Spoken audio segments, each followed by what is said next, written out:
चलिए special report में आप बात करते हैं। गाजा की लड़ाई के साथ यूक्रेन पर मिसाइलों की बारिश शुरू हो गई है। पुतिन ने 24 घंटे के अंदर यूक्रेन के 3 शहरों पर करीब 100 मिसाइलों और बम से हमला किया। यूक्रेन के जनरल ने अब जेलेंस्की को साफ साफ कह दिया है कि 48 घंटों के अंदर अगर हथियार नहीं पहुंचे तो रूस यूक्रेन के अंदर लाशों के हाईवे तैयार कर देगा। देखिए रिपोर्ट।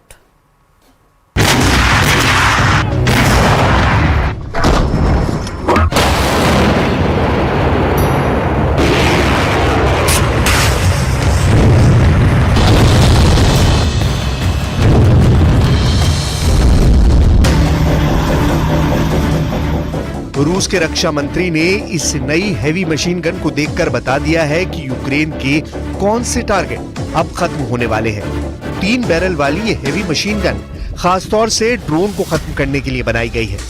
इसमें रिफ्लेक्स साइट भी लगी है ताकि निशाना चूके नहीं, ड्रोन 100% मारा जाए। डिफेंस मिनिस्टर सरगेई शोइगु ने वो ड्रोन भी देखा जो खासतौर से ग्रेनेड ड्रॉप करने के लिए तैयार किया गया है।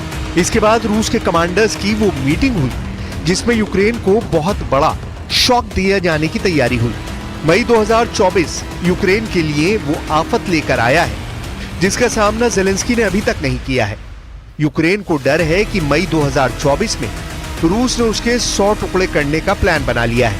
खतरा इतना बड़ा है कि यूक्रेन के जनरल की तरफ से होश खो देने वाला बयान आ रहा है।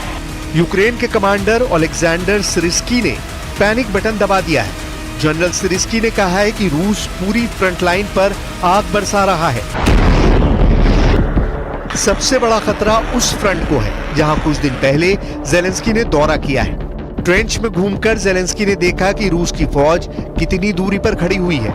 ये डोनेट्स्क के आसपास का फ्रंट है और यही करीब में ही चशीव यार इलाके के 3 तरफ रूस की फौज ने घेरा डाल लिया है। अब इस इलाके में यूक्रेन के कमांडर ने दबी जुबान में बता दिया है कि रूस से बचना आसान नहीं होगा।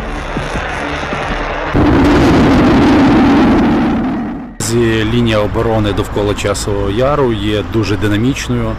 Можна сказати, вона вся палає у вогні. यूक्रेन के कर्नल का डर सही है।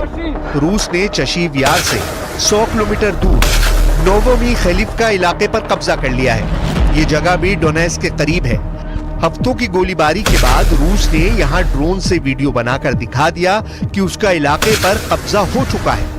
पुतिन अब रहम दिखाने के मूड में नहीं है। पुतिन को रिजल्ट चाहिए, इसीलिए मई के महीने की शुरुआत ऐसे हमलों से हो रही है। ये दक्षिण यूक्रेन की पोर्ट सिटी ओदेसा है और यहाँ काला सागर के करीब बनी इस इमारत पर रूस की मिसाइल गिरी है। इसे हैरी पॉटर कैसल कहा जाता था। Щоденні російські ракетні удари, щоденні спроби окупанта зруйнувати більше наших позицій. Все це можна зупинити, можна зірвати російські наступальні плани. Але для цього українська сила має спиратися на достатню підтримку від партнерів, на патріоти, які потрібні.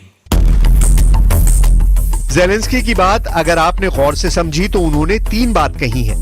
रूस की मिसाइल कयामत बनकर बरस रही है।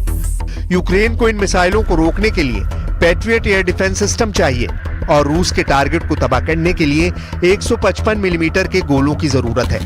जेलेंस्की को साफ साफ पुतिन का मई प्लान नजर आ रहा है। इसी प्लान की वजह से यूक्रेन पर 100 टुकड़ों वाला खतरा मंडरा रहा है। अमेरिका ने भी इस युद्ध को लंबा खींचने में कोई कसर नहीं छोड़ी है।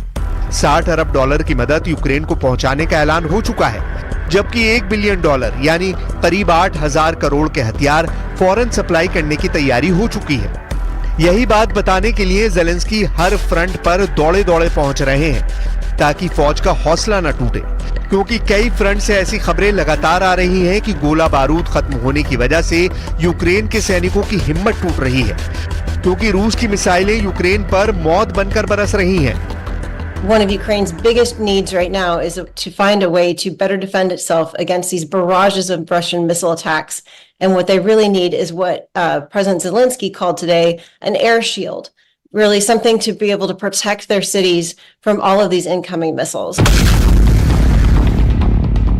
मई के महीने में यूक्रेन के और टुकड़े ना हो, इसके इसके लिए व्हाइट हाउस की तरफ से बड़ा ऐलान किया गया है। इसमें $6 बिलियन के वो हथियार हैं जो रूस के हमलों पर ब्रेक लगा सकते हैं।